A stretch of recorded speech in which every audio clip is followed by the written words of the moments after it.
Chapter 1. Welcome. Hello, my friend. Welcome, come in. I am so glad you are here tonight.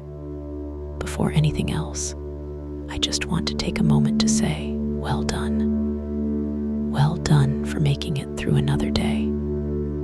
However that day looked, whether it was a good one, full of small joys and moments of connection, or whether it was a hard one, full of demands and difficulties that left you feeling wrung out and heavy, you made it. You are here, and that matters more than you might give yourself credit for right now. You made it to this moment, this beautiful, quiet moment, and now you get to rest. I want you to take a breath before we begin. A real one. A slow, intentional, full breath in through the nose, filling all the way from the bottom of the belly upward, the chest expanding, the whole torso filling like a vessel being filled with something warm and golden. Go ahead, breathe in, hold it there just for a heartbeat, and now let it go, slowly, all the way out. Feel the tension of the day begin to leave with that breath, carried out of the body on the exhale, dissolving into the air around you. Good, that was wonderful. Let's do it once more. Another slow, deep breath in, filling. Feel the belly push outward.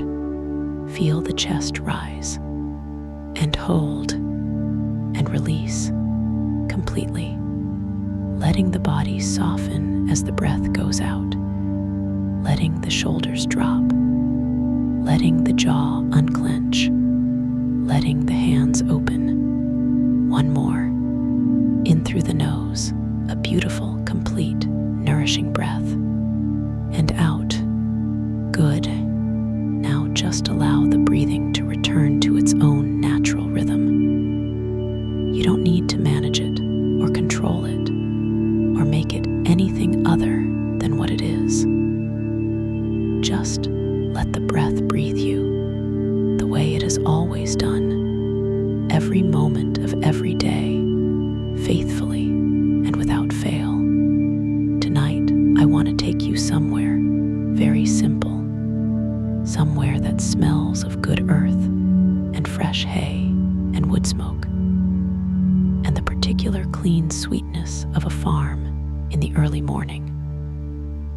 Somewhere where the pace of life is measured not by clocks and notifications and the urgent demands of screens, but by the sun and the seasons and the slow, patient rhythms of the land. I want to take you to a farm, a simple farm, a beautiful farm, the farm of a man named Thomas. And tonight, you are going to live his day alongside him, from the very first gray light of dawn, through the full richness of the working hours, all the way to the quiet evening and the deep, peaceful sleep that follows a day lived simply, honestly, completely. Are you ready? Then let's begin. Chapter 2, Relaxing the Body. But before we step onto the farm, I want to take a moment to help your body arrive here fully, because so often we try to rest while the body is still holding the day, still tight in the shoulders from the tension of sitting too long at a desk, still clenched in the jaw from the conversations that didn't go the way we hoped, still carrying in its muscles and its joints and its very bones the accumulated weight of everything we moved through today. So let's help it let go. I want you to bring your awareness to the top of your head. Just notice it. And now imagine a warm, golden light beginning there. A gentle, soft light, like the first light of a summer morning, warm and completely without urgency. Feel that light begin to move downward, slowly, slowly, like warm honey moving through the body, down through the scalp, across the forehead. Feel the lines of the day smoothing out, the skin of the forehead softening, all the thinking and concentrating and worrying of the past hours simply dissolving under that warm, golden light, down across the eyes. The muscles around the eyes, which work so hard, reading and looking and taking in the world, let them soften now. Let the eyes be soft and still behind the eyelids, down the cheeks, the nose, and the jaw. Oh, the jaw. Allow it to drop just slightly. Let the teeth part, the muscles of the jaw unclench completely. The jaw does not need to hold anything tonight. Down the neck, the throat. Allow the throat to soften, to open. The neck, which holds up the considerable weight of your head all day long, let it release. Let the muscles there become long and loose and warm. And now the shoulders. Feel that golden light flooding into the shoulders. And there it is, that release, that wonderful, satisfying release of the muscles in the shoulders and the upper back that have been carrying so much. Let them drop. Let them fall away from the ears, toward the floor, as far as they want to go. Down the arms, the upper arms growing heavy, the elbows, the forearms, the wrists, and the hands. Let the fingers uncurl. Let them open or curl softly, whichever feels most natural. The hands have held so much today. They can let it all go now. Down through the chest. Feel the warmth there, the heart beating steady and faithful as it has beaten every moment of your life. Give it a silent thank you as the light moves through into the belly. Allow the belly to be completely soft. No holding in, no bracing, just softness and warmth. Down through the hips and the lower back. Another place where so many of us carry the day's tension. Feel it dissolving now. The muscles, they're softening and releasing. The whole lower back growing warm and heavy and at ease. Down through the legs. The thighs growing heavier. The knees, the calves, the shins. All of it warm and heavy and releasing. And finally, down through the ankles and the feet, to the very tips of the toes. Your whole body is now warm and heavy and soft and completely at rest. You are ready for the farm. Chapter 3, Dawn on the Farm. Imagine yourself waking in a simple farmhouse bedroom. The room is small and clean. The walls are whitewashed plaster, slightly uneven.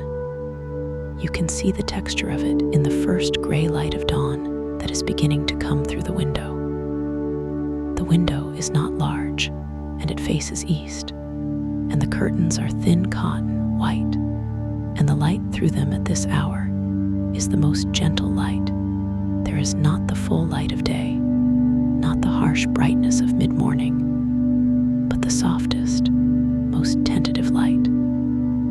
The light that is not quite sure yet whether the day has truly begun. The bed beneath you is simple. A wooden frame, a good firm mattress, sheets that smell of the outdoors. Because because they dried on the line yesterday in the fresh air and the faint warmth of the autumn sun. And they carry that smell, that particular clean sweetness that is like no other smell, that you can only get from sheets that have dried in the open air. You breathe it in, clean sheets, morning light, the air just cool enough that you are aware of the warmth of the blanket over you, the small, enclosed warmth of your own body under the covers. This is Thomas's bedroom. Thomas is a farmer. He has been a farmer all his life, as his father was before him, and his grandfather before that. He is in his 50s now, a man of medium height and considerable strength, the kind of quiet, unhurried strength that comes from decades of working the land rather than a gym. His hands are wide and rough-palmed and capable. His face is weathered and kind. He wakes now, not with an alarm. He hasn't used an alarm in 30 years. His body simply knows. The quality of the light, the sounds of the farm beginning outside, some deep internal clock calibrated by decades of the same rhythms. These wake him as reliably as any alarm, and more gently. He lies still for just a moment. This is his habit. Every morning, the same, he wakes and he lies still, not thinking about the day ahead, not running through the list of tasks, just lying there for a minute, maybe two, feeling the warmth of the bed and the cool of the morning air and the sound of the farm outside. The rooster, from somewhere near the old stone barn, the first crow of the morning, that clear, carrying, ancient sound. The rooster has been doing this same thing every morning at this same hour for the 3 years since Thomas got him. Before this rooster, there was another. Before that one, another still. But the crow is always the same. Always this sound, this signal, this announcement. Morning is here. Thomas smiles. He always smiles at the rooster. And then he rises. Chapter 4. The Morning Ritual. His feet find the wooden floor beside the bed. The floor is cool. The stone walls of the old farmhouse hold the night's chill through the morning, and the floor reflects it. But Thomas's feet know this chill. They have met it every morning for decades. His body does not object to it. In some ways, the cool of the floor under his feet is part of waking, a physical signal, a gentle bracing, the body saying, yes, it is morning. Yes, we are awake. Yes, let us begin. He dresses simply.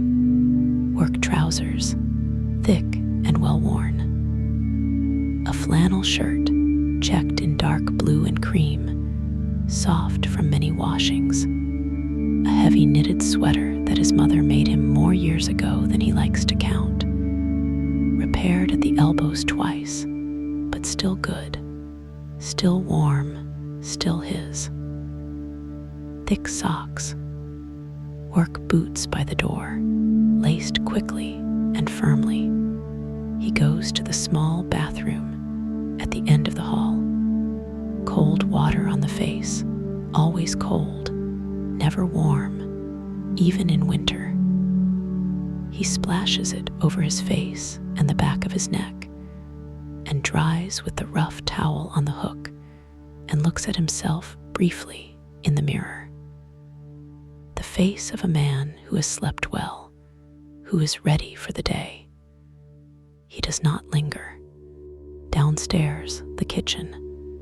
This is the heart of the farmhouse. The largest room, with a low ceiling crossed by dark beams and a flagstone floor, and a great old range cooker against one wall.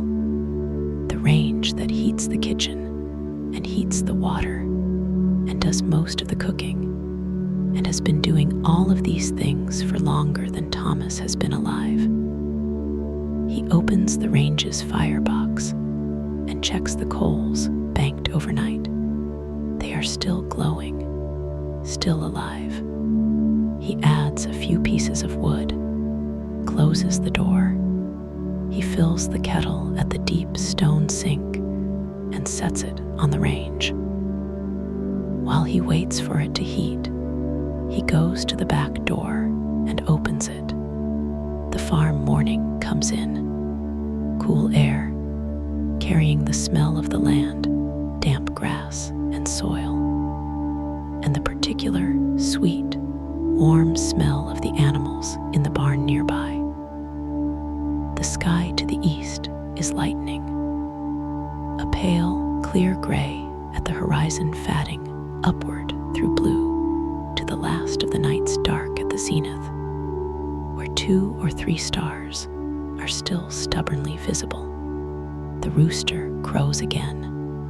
From the barn, the soft sounds of the cows beginning to stir, a low, patient sound, a movement of large bodies, the clink of a chain. Thomas stands in the doorway for a moment. He looks at his farm, the fields stretching away on all sides in the growing light, the stone walls dividing them into their various purposes. The old hawthorn hedgerows, their leaves mostly gone now, their branches bare and intricate against the pale morning sky. The barn, old and solid, its stone walls dark with morning damp. The kitchen garden, tidied for winter. The apple trees in the small orchard, their fruit long since picked, their branches reaching empty and elegant against the sky. He breathes. He has stood in this doorway and looked at this farm on 10,000 mornings, and every morning it is enough. Chapter 5. The first cup of tea. The kettle sings. Not a whistle, just the rising sound of water approaching the boil. A low, continuous note that climbs gradually as the kettle heats on the range. Thomas comes back inside, closes the door on the morning, and makes tea. His tea making is a ritual. The teapot, a brown ceramic pot, heavy and wide, that has been in this kitchen since before Thomas was born. He warms it first, the way his mother showed him. A little hot water in the pot, swirled and tipped out. Then the leaves proper loose-leaf tea, measured with a spoon that has lost most of its plating, but is still the right size and the right weight in the hand. One for the pot, one for each cup, and one for the pot itself. An old rule, a good rule. The boiling water over the leaves, the lid on, the cozy, a knitted thing, shapeless with years of use. Its original color impossible to determine over the pot. And then the waiting. Thomas does not rush the tea. 3 minutes at least, 4 if he has them, which this morning he does. He sits at the kitchen table, an old table, scrubbed pine. Its surface, a record of decades of meals and farm work, and the occasional quiet evening with a book. And he waits for the tea. The kitchen warms around him. The range, the new wood catching now, is sending more heat into the room. The low beams above him, the flagstone floor, the window with its view of the kitchen garden, all of it becoming more visible, more detailed as the daylight grows outside. He pours the tea. The cup is large and plain. No handle issues here. A wide, deep mug that holds a proper amount of tea and stays warm for a good while. He adds a little milk, no sugar. He wraps both hands around the mug and lifts it and breathes the steam. That smell, tea in the morning, in a warm farmhouse kitchen, when the day is just beginning and the tasks are still ahead. And there is this one complete, perfect moment of warmth and quiet, and the first cup of the day. He drinks. The tea is exactly right. It always is. Chapter 6, the ANIMALS. With his tea finished, Thomas puts on his coat, a heavy wax jacket, worn and darkened at the elbows and the cuffs, and steps out into the morning. The light is stronger now. The eastern sky has moved from pale gray to a soft, warm pink. Not dramatic, not the vivid sunrise of summer, but the quiet, understated beauty of an autumn morning. The sky doing what it does every day with a completeness and a lack of fuss that is, if you pay attention to it, quite magnificent. Thomas does pay attention to it, not explicitly, not in the way of someone making a point of admiring the sunrise. Just the natural, habitual attentiveness of a person who has spent decades looking at the sky, for whom the weather and the light are not background, but foreground, not irrelevant information, but crucial data. He reads the sky the way other people read a page. This morning, good. The pink will pass. The clouds moving in from the west look gentle rather than threatening. A dry day, he thinks. Cold but dry. Good. He goes to the barn first. The barn door is large and heavy, hung on iron runners, and it slides open with a sound that Thomas has heard 10,000 times. A particular weighted, slightly grinding sound of old iron on old iron, and the warmth of the barn comes out to meet him. The cows are waiting. 3 of them, Bess, Mora, and the younger one, not yet named, who arrived in the spring.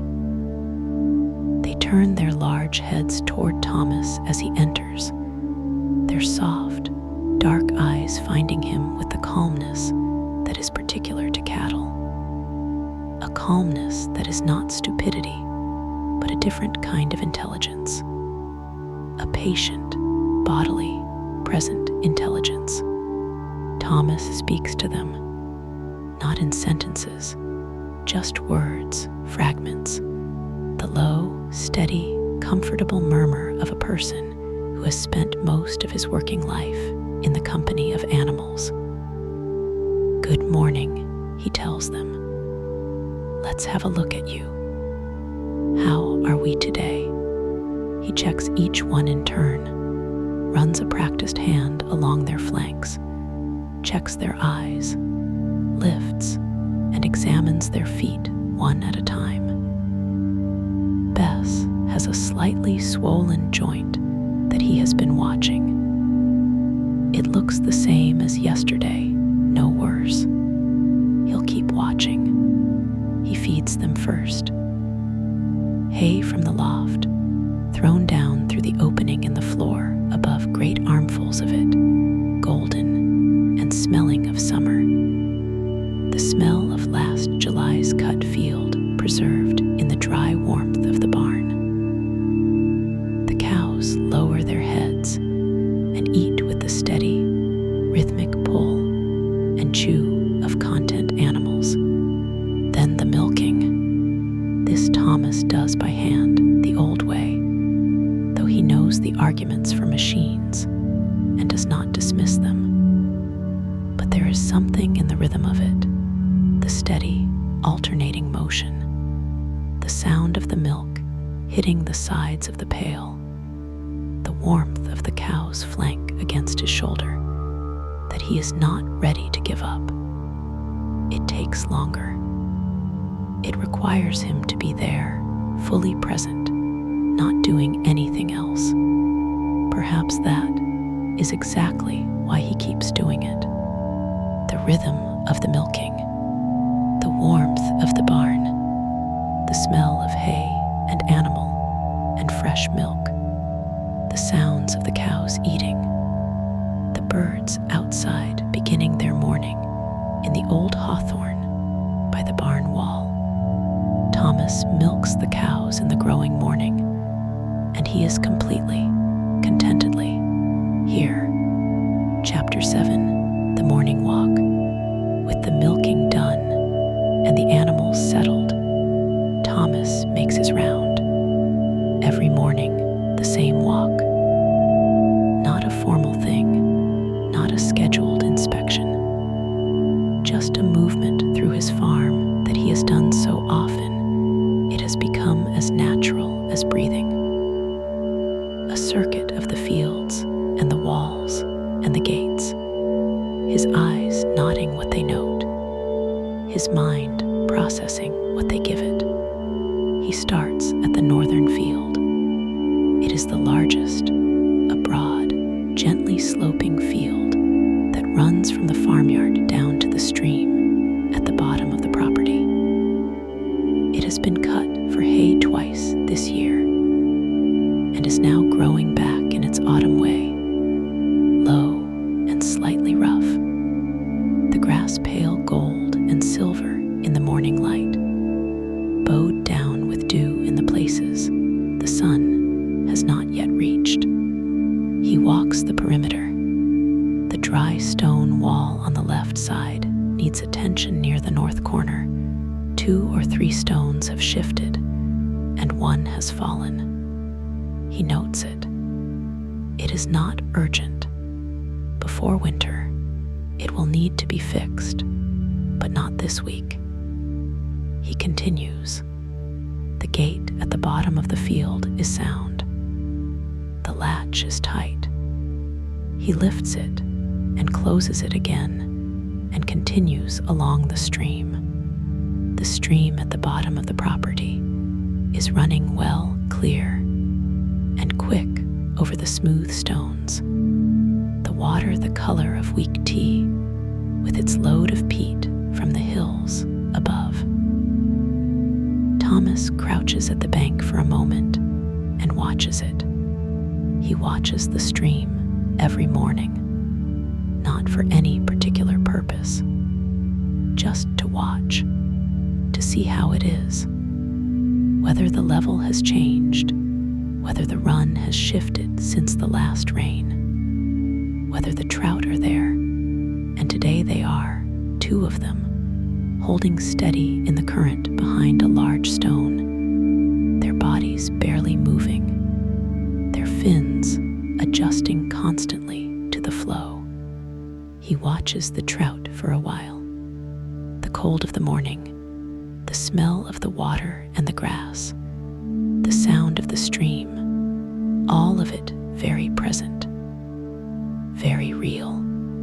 He rises and continues his circuit. The eastern fields, smaller, divided by an old hawthorn hedge into 2 sections. The kitchen garden, which he looks at from the gate without entering. There is nothing to do there this morning. The orchard, the trees bare now, their fallen fruit long since gathered or left for the birds. By the time he returns to the farmyard, the sun has cleared the horizon. A pale autumn sun, not strong but there, touching the tops of the old stone walls with a faint gold, laying long shadows across the yard from every post and gatepost, and the old water trough that has been there since his grandfather's time. He stands in the yard in the morning sun. He breathes.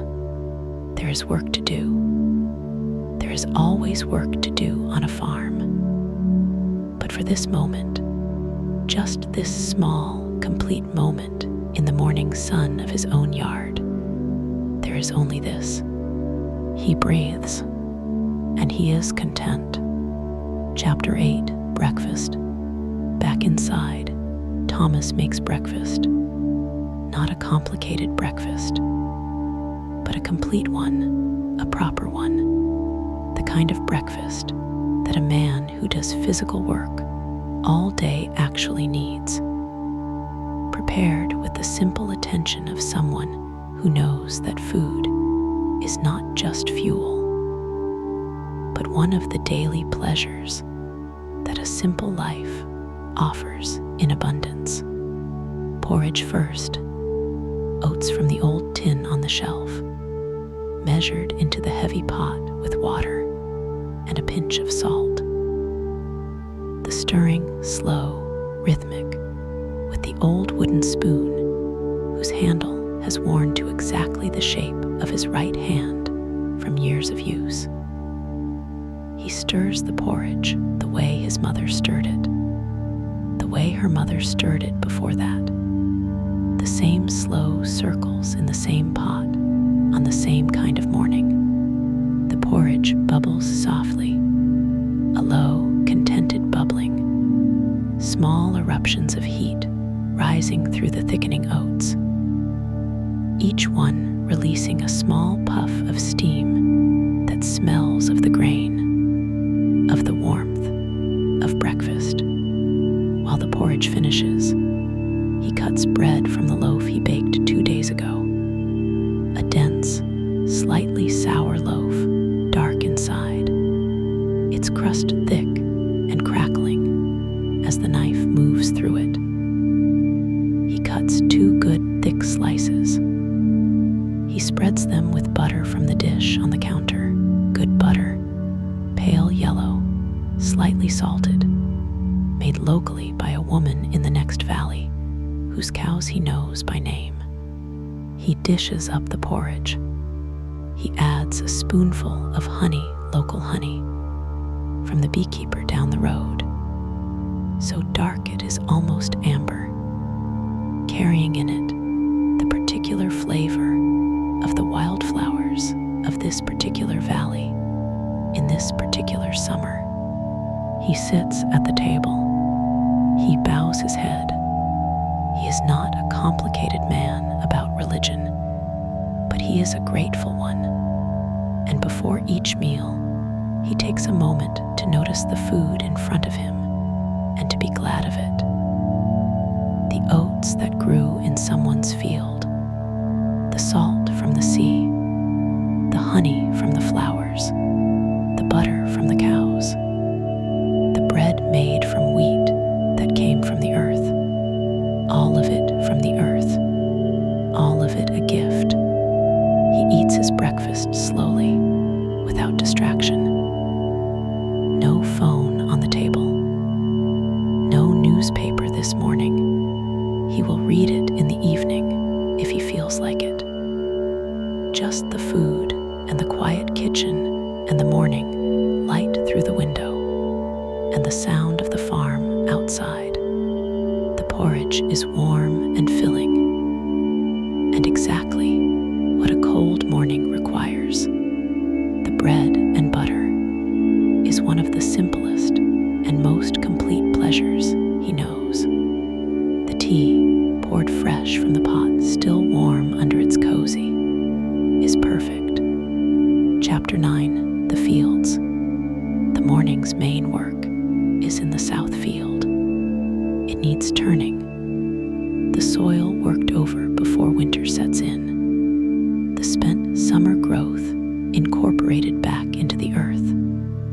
The ground prepared for the spring planting that is still months away, but which must be thought of now, because the land requires time. and the wise farmer thinks ahead. Thomas takes the old tractor from the shed. It starts on the third try, as it always does in cold weather, and settles into its steady diesel rhythm. A sound that is part of the soundscape of Thomas's life, the way the stream is, the way the rooster is. He knows this engine. He can hear in its particular note whether it is happy or troubled, whether it needs attention or is content. This morning, it is content. He drives it slowly to the south field, opens the gate, drives through, closes the gate again, and begins. The plow behind him cuts through the earth in long, steady lines. This is the work, the slow, straight progress across the field. The furrow opening behind him, dark earth turning upward, the smell of it rising, that deep, complex, living smell of worked soil that is one of the richest and most ancient smells in the world. The cries of the gulls that appear from nowhere, wheeling above the field, following the plow for the worms it exposes. Thomas has plowed this field many times. He will plow it many more. Each time is different. The soil behaves differently in different weather, in different seasons, at different degrees of moisture. Each time requires the full attention of the person doing it, the constant small adjustments of direction and depth and speed. He gives it that attention. He does not think about other things while he works. He does not make plans or review the past. He is here in the field with the earth and the tractor and the gulls wheeling overhead and the cold autumn air on his face. This is the work, row by row, the field turning slowly from its rough summer surface to the deep, dark, new-turned earth that will rest through the winter, will be worked on by frost and rain, will be ready in spring for what comes next. Thomas drives his careful rows. The tractor moves. The earth turns. The gulls call. Chapter 10, Midday Rest. At noon, the tractor stops. Thomas eats his lunch in the cab, sandwiches wrapped in cloth, a flask of hot soup, another flask of tea. He eats looking out at the work he has done this morning and the work remaining for the afternoon. The field is half turned. Good progress. He is satisfied.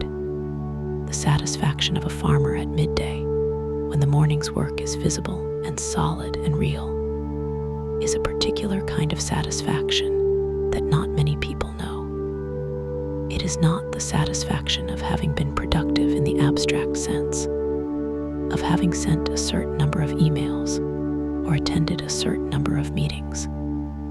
It is more concrete than that, more immediate. You can see the work. The soil is turned or it isn't.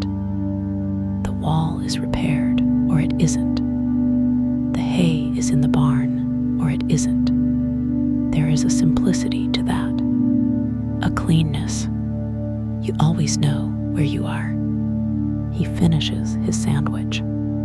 He drinks his soup from the cup of the flask. A good vegetable soup, made yesterday from the last of the garden's carrots and onions, and a few herbs, slow cooked and simple, and completely satisfying. The tea, always the tea.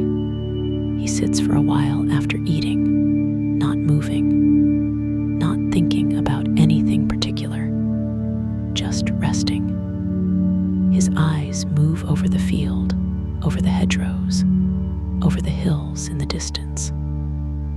He watches a kestrel hovering over the rough grass at the field's edge. That extraordinary ability of the kestrel to hold itself completely still in the air while everything moves around it, its eyes fixed on the ground below. He watches it for a long time. It drops, rises, the prey perhaps taken, perhaps not. It banks and moves further along the field edge, and Thomas watches it go until it disappears over the hawthorn hedge. He smiles. He starts the tractor. The afternoon begins. Chapter 11. The afternoon. The afternoon light is different from the morning light. By October, the sun is lower in the sky, and the afternoon light comes at an angle, raking across the turned earth of the field and making every furrow cast a shadow, so that the field becomes a landscape of its own, ridges and valleys of dark earth, lit warmly on one side and shadowed on the other. Thomas works his afternoon rows. The rhythm of the work is well established now.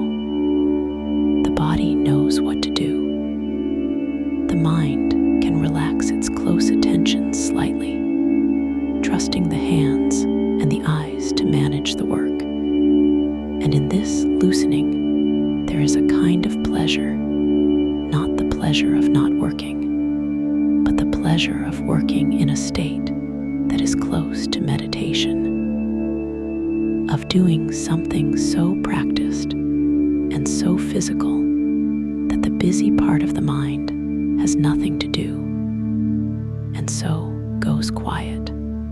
Thomas finds this in most of his farm work. The repetitive tasks, the plowing, the milking, the mending of walls, the cutting and stacking of wood, all of them have this quality, this ability to absorb the hands completely and let the mind be free. Free in the best way, not free to worry or plan, just free, empty and quiet, the way a clear sky is quiet. He thinks of nothing in particular. He watches the earth turn. He watches the gulls. There are more of them now, 8 or 10, wheeling and calling, following the plow with their sharp eyes and their confident entitlement. He does not mind them. They are part of the field, part of the work, part of the afternoon. By 4 o'clock, the light is changing again. The sun is moving toward the western hills, and the light is taking on that warm, amber quality of late afternoon. The quality that makes everything look slightly better than it is, that turns the turned earth to something almost beautiful, that lights the hedgerow from below and makes the bare hawthorn branches glow. Thomas is on his last row. He can feel it, that sense of completion approaching, the field almost done. He drives the last furrow carefully, making it as straight and true as all the others, finishing with the same attention he started with. And then it is done. He stops the tractor. He gets out. He walks to the edge of the field and turns and looks at it. The south field fully turned, dark, even ready. He has done this. He stands and looks at it for a long time. Chapter 12. Late afternoon, the ANIMALS again. The light is fading now. The sky to the west lit in the particular colors of an autumn late afternoon, orange and amber, and a pale, clear green above. The cycling through its changes with the same unhurried completeness that marks everything it does. Thomas goes back to the barn. The cows are ready to come in for the evening. He walks them from the field they have been in since mid-morning, Bess first, as always, leading, the other two following with the quiet confidence of animals that know the routine exactly and have no objection to it. Their hooves on the yard, that sound slow, heavy, rhythmic on the stone of the farmyard. Each hoof a note, the three of them together a slow percussion. He feeds them their evening feed, a mix of concentrates and more hay, the barn filling with the sound of eating and the warm, sweet smell of content cattle. He checks the chickens. They have already put themselves to bed. Chickens are precise about this, returning to their house at dusk with a reliability that no clock can match. He counts them through the small window. All present. He latches the door against the fox and crosses back to the farmhouse. The evening is almost here. The last of the light is a thin line at the horizon, orange and amber. The sky above already deep and dark, and beginning to show its first tentative stars. Thomas pauses in the yard. He looks at the sky, the first star. He always looks for the first star, there just above the ridge of the western hill, where the orange is fading to green, a single bright point. The first star of this evening, the same first star that has appeared over this farm on every clear evening since, before any of his family came to farm this land. The same first star that will appear long after everything built here has crumbled back to the earth. He looks at it. Good evening, he thinks, and goes inside. Chapter 13. The evening meal. The kitchen is warm. The range has been working all day, and the kitchen is the warmest room in the house, a warmth that has the quality of all-day warmth, not the sharp warmth of a fire just lit, but the deep, accumulated, even warmth of a room that has been at the right temperature for hours. Thomas washes at the sink. Cold water again. He runs it over his hands and his forearms, washing away the day's work. His hands, reddened by the cold and the work, are clean. He dries them on the towel. He cooks his evening meal. Tonight, a stew. It has been in the pot since morning, low on the back of the range, doing what stews do, slow and patient and utterly reliable. He lifts the lid, and the smell rises up, filling the kitchen completely.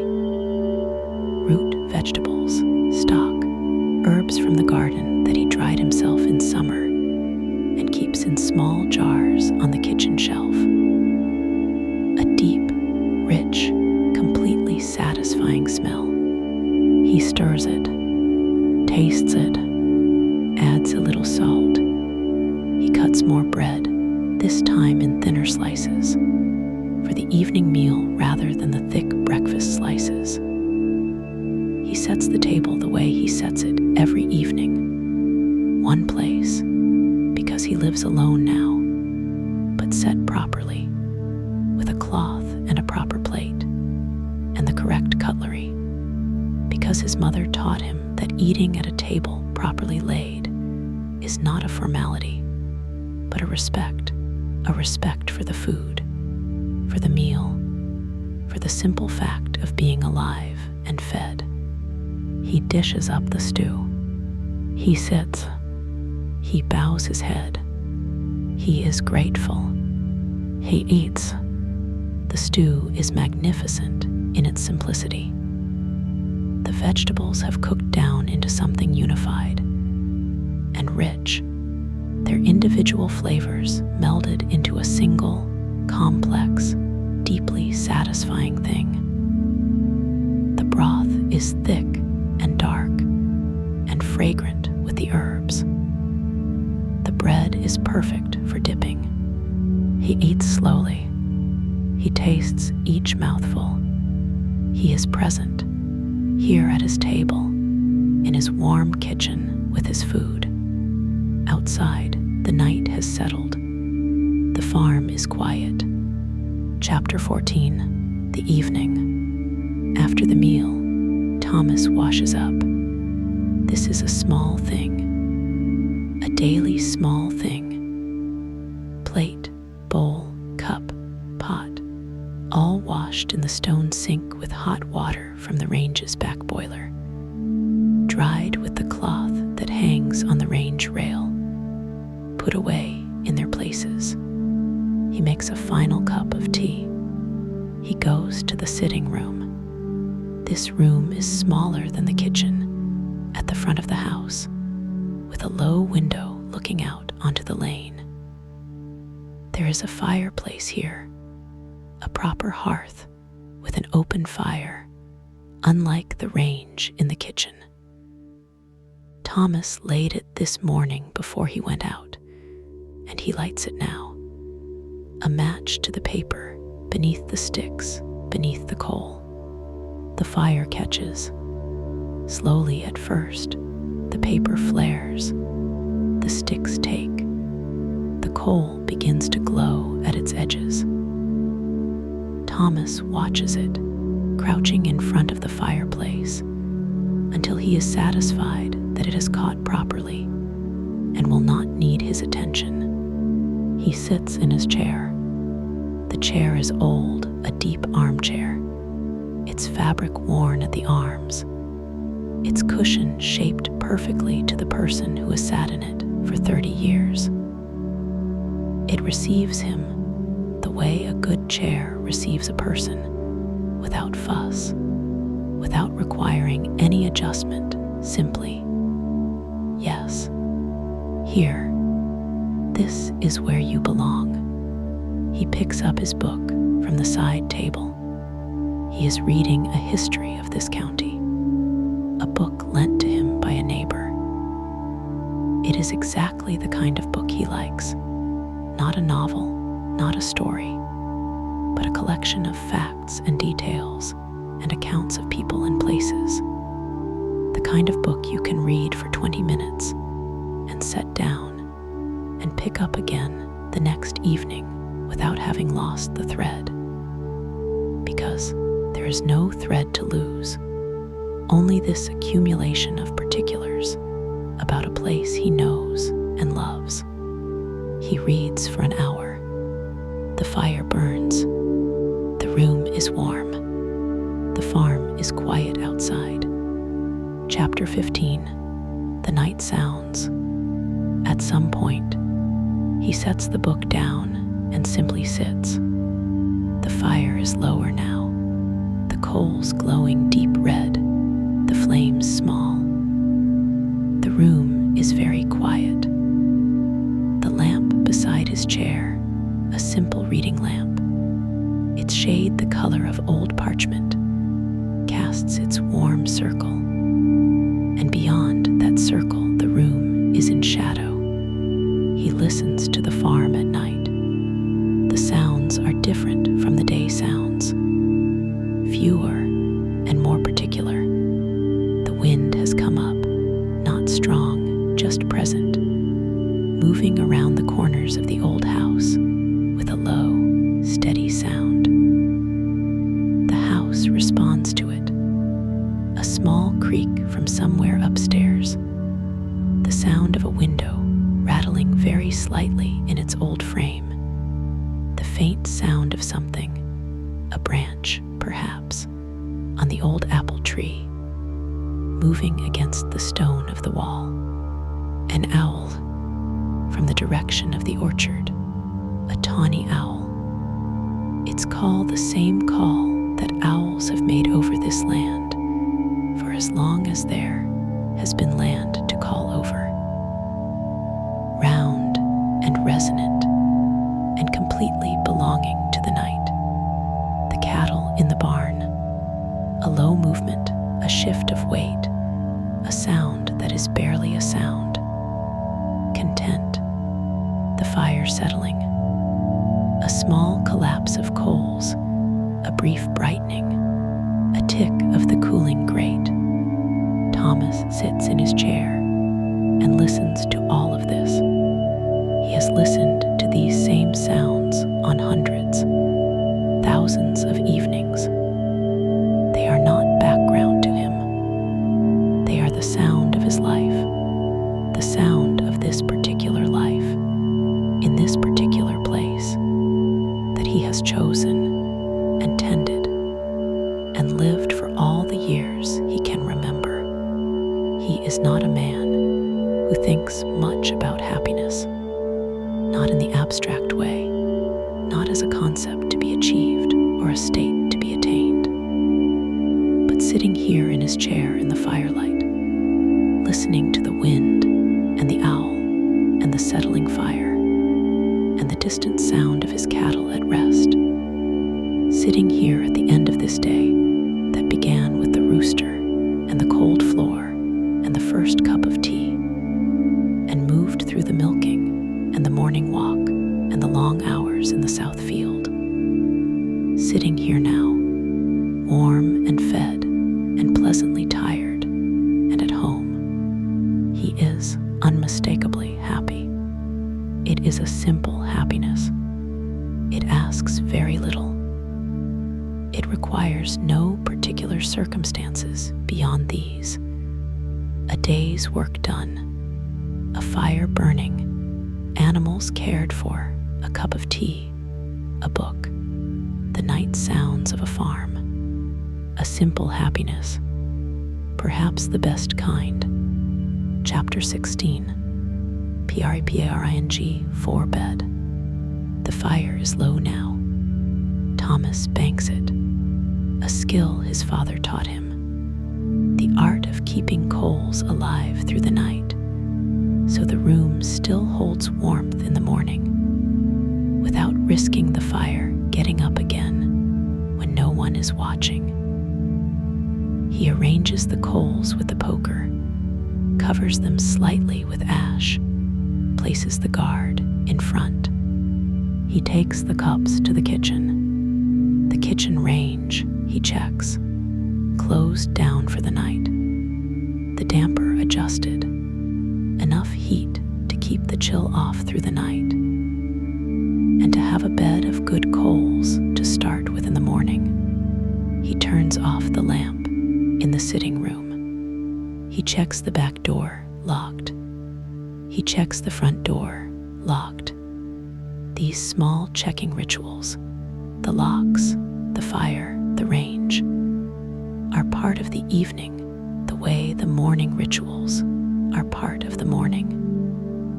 The bookends of the day, the closing of one day's chapter and the preparation of the next. He goes upstairs. The bedroom is cooler than the kitchen and the sitting room. The heat of the house takes longer to reach here, and the stone walls hold the night's chill. He undresses in the cool air, hanging his work clothes on the hook behind the door. He washes his face and hands in the small bathroom and dries them on the rough towel.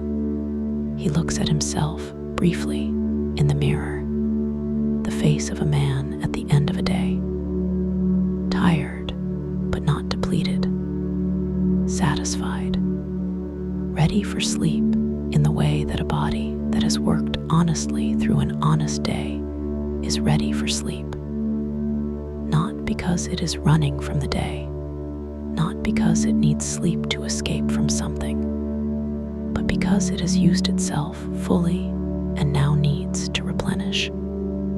honest tiredness, the best kind. He pulls back the covers of his bed, the sheets clean and cool and smelling of the outdoors, the same smell you woke to this morning. He gets in. Chapter 17. In the bed. The bed is everything a bed should be. Firm beneath him, the sheets cool, and then warming quickly with his body's heat, the blankets heavy and substantial. He turns onto his side, his habitual sleeping position, the left side facing the window. The window shows him a square of night sky. He left the curtains slightly apart, always does. This habit of wanting to see the sky from his bed, wanting to know what the night is doing. Tonight the sky is clear, a deep, dark blue, properly dark, without the interference of any town light, and the stars are extraordinary. He looks at them, the stars from a farm in the country, on a clear October night. He has no names for most of them. He knows some, the ones his father taught him, the ones you cannot miss, the patterns that even a casual observer learns eventually. But mostly, he is not interested in their names. He is interested in what they are, the actual fact of them, the light that has traveled this unimaginable distance to arrive at the window of this farmhouse bedroom at exactly this moment. He looks at the stars for a while, not thinking about them, just looking. His breathing is already slowing. The long day, the early rising, the milking, the morning walk, the hours on the tractor in the south field, the afternoon light, the late feeding of the animals, the evening meal and the fire, and the book, and the sitting in the chair. All of it settling through him now, not as thoughts or memories, but as a physical thing, a weight, a pleasant heaviness in the limbs and the chest, the body remembering the day, processing it, filing it, preparing to let it go. His eyes grow heavy. The stars blur slightly. He closes his eyes. Chapter 18. On the edge of sleep. Breathe with Thomas now. His breathing, lying in his bed in his farmhouse, is slow and deep and completely regular. In through the nose, a long, slow breath, and out through slightly parted lips, a complete, unhurried exhale, each breath a little slower than the last, each breath a little deeper, the body sinking further into the mattress with every exhale, as if gravity itself is becoming more gentle, more present, more insistent with every passing moment. His hands are open on the quilt. His face is completely relaxed. The muscles of his jaw, which worked through the day, not with tension, but simply worked, as jaw muscles do, are completely still. His shoulders, which carried the weight of the coat and the cold morning air, and the work of steering the tractor through long afternoon hours, are soft and heavy and sinking. The mind, that busy, managing, observing, processing mind, is very quiet now, not empty, never quite empty, but quieter with every breath. The thoughts that come are thin and sparse and without urgency. A brief image of the south field, fully turned, dark, and even in the late afternoon light. The sound of the stream, the trout behind their stone, the kestrel hovering. These are not problems. These are not worries. These are simply the residue of a good day, surfacing briefly in the mind as it makes its preparations for sleep. And they pass. They surface, and they drift, and they go, the way clouds move across a sky present, and then gone, and the sky is as it was. Your own thoughts, the ones that came with you tonight, the concerns and the questions, and the weight of your own day.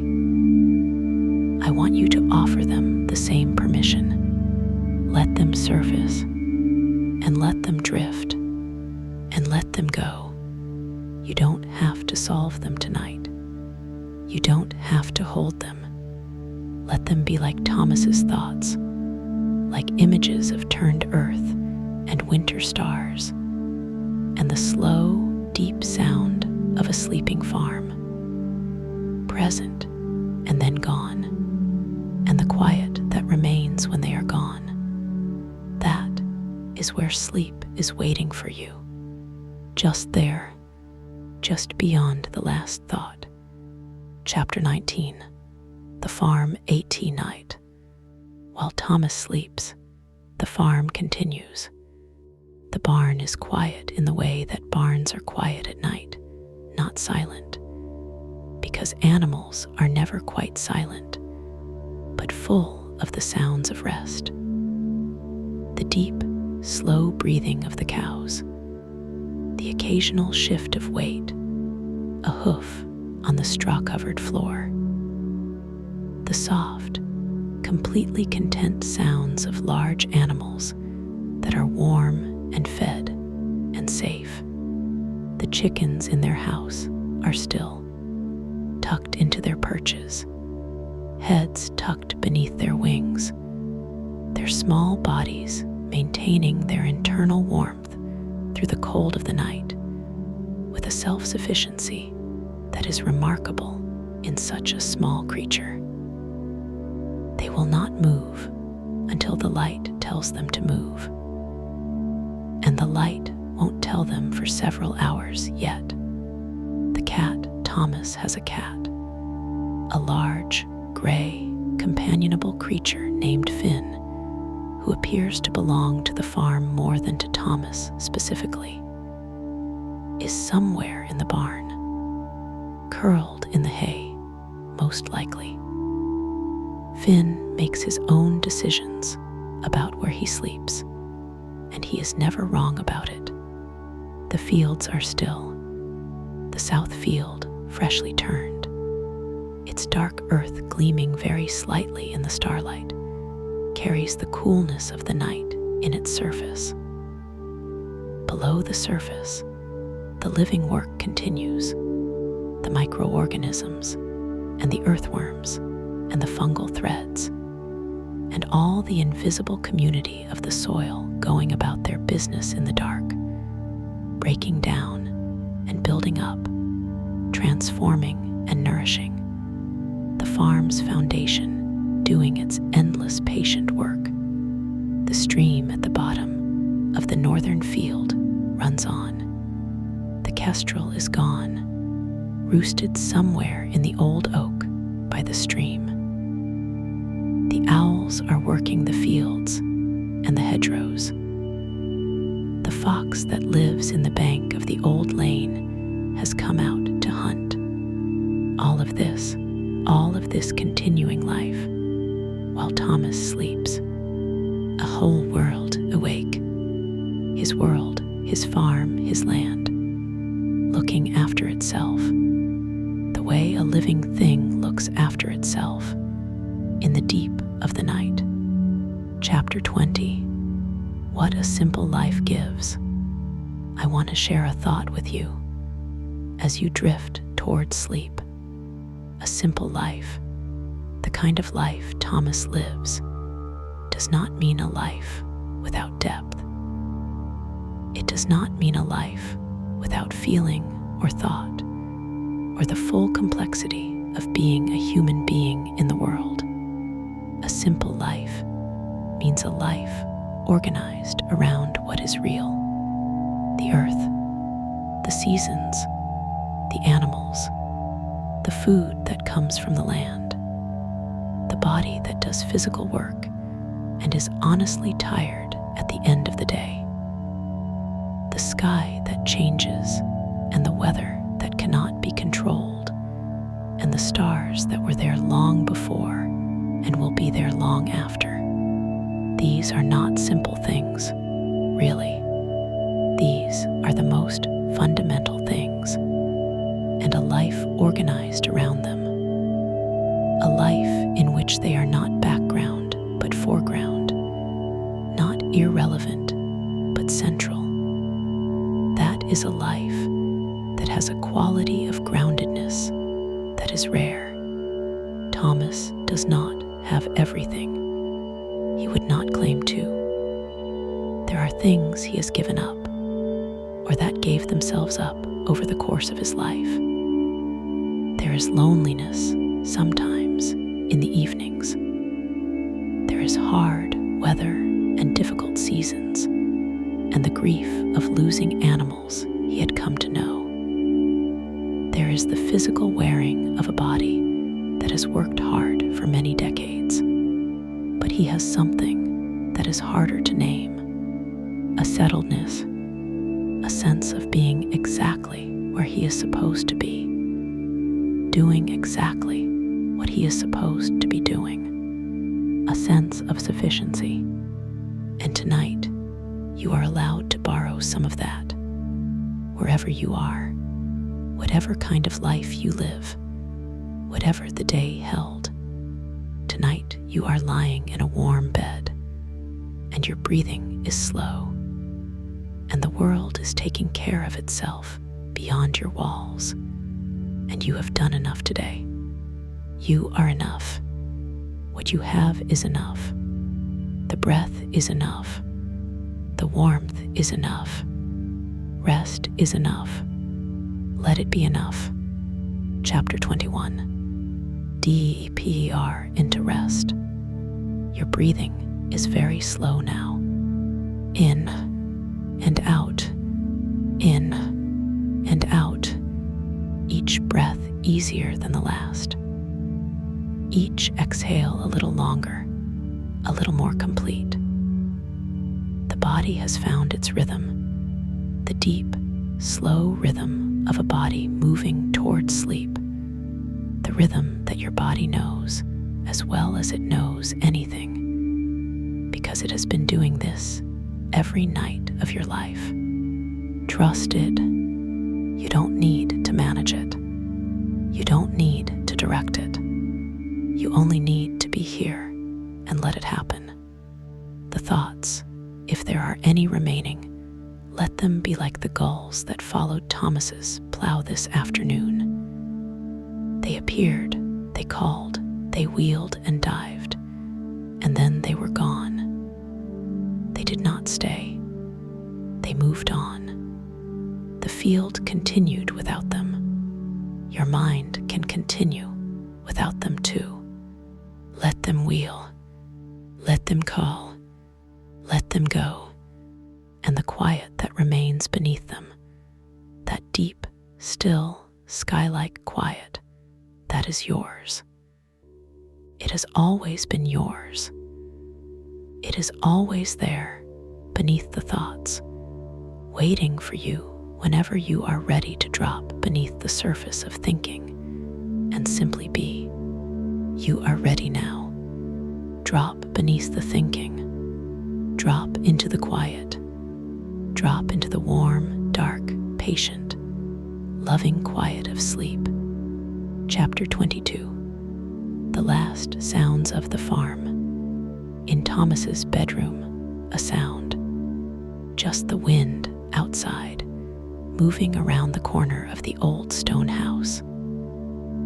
A low, familiar sound, not threatening, not urgent. Just the wind doing what wind does, moving through the world, touching the surfaces of things. The curtains shift very slightly. The square of night sky in the window shows the stars, still turning slowly on their great invisible wheel. Thomas's breathing is deep and regular and completely peaceful. He is asleep, properly, fully, deeply asleep. The farm is all around him, the barn with its sleeping cattle, the henhouse with its sleeping chickens, the fields that rest and breathe and do their quiet work, the stream that runs on without pause or notice, the night sky above all of it, the stars crossing their ancient paths, and he is in the center of it all, in his bed, in his house, on his land, asleep, as you are almost asleep, as you are on the very edge of sleep right now, reading or listening to these words from a great, comfortable distance. The way you hear things when you are almost asleep, present and then not quite present, there and then not quite there. Let the words become background. Let them become a gentle sound, like the wind around a farmhouse in the night. Let them carry you down and down into the dark, warm, quiet, restoring country of sleep. Chapter 23. Good night. Good night, my friend. Good night from Thomas's farm. Good night from the south field, turned and resting under the stars. Good night from the old barn, from Bess and Maura and the young one, breathing slow and warm in the hay-smelling dark. Good night from the stream and its trout and the kestrel's roosting tree. Good night from the kitchen range, its coals banked for the night. Good night from the chair by the fire, cooling now, waiting for morning. Good night from the stars in Thomas's bedroom window, still turning, still faithful, still there. You did well today.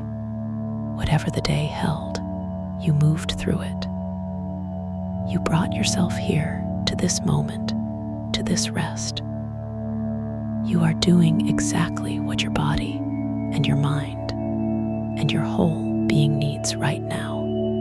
You are resting. You deserve this rest. Every part of it. Sleep now. Sleep deeply. Sleep the way the land sleeps. Not absent, not empty, but richly, fully, completely at rest, doing its quiet work, preparing for what comes next.